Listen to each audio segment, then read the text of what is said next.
The girl was sound asleep when her father suddenly yanked the blanket off her. She sat up, confused, only to be forcefully pushed back down onto the bed. Her father seemed like a different person, his eyes greedily scanning her entire body. He lowered his head, staring intently at her, and uttered disgusting words. The girl trembled in fear, but her father merely stroked her face and slowly sauntered out of the room. The incident left her too terrified to sleep all night. The next morning, her mother prepared breakfast as usual. The girl contemplated whether to expose her father's actions, but he suddenly walked over, greeted her with a smile, as if nothing had happened the night before. Recalling her father's horrifying behavior and seeing him act so nonchalantly, she felt utterly creeped out. She rolled her eyes and left. Just as the family was puzzling over the girl's behavior, the mother abruptly slammed the prepared breakfast onto the table, leaving everyone even more baffled. She then devoured the food like a madwoman, as if she hadn't eaten in months. The entire family was stunned into silence. The youngest son took a bite of the dish and immediately spat it out, saying, "The food is way too salty today." The mother grabbed the food from the table, stuffed it into her mouth, and mumbled, "It's not salty at all." She tried to force her son to eat it, but he refused. The father, unable to watch, said not to force him if he didn't want to eat, which infuriated the mother.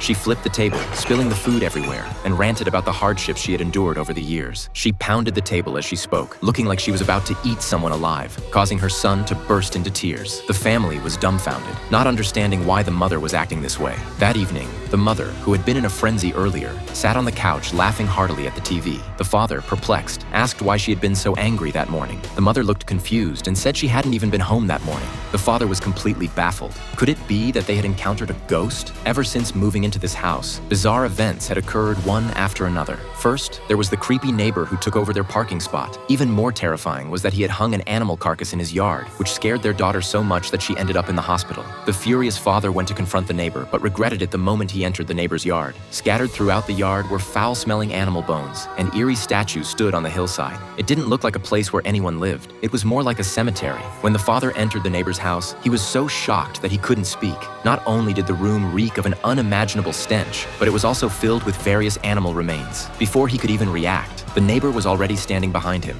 staring at him with an unsettling gaze.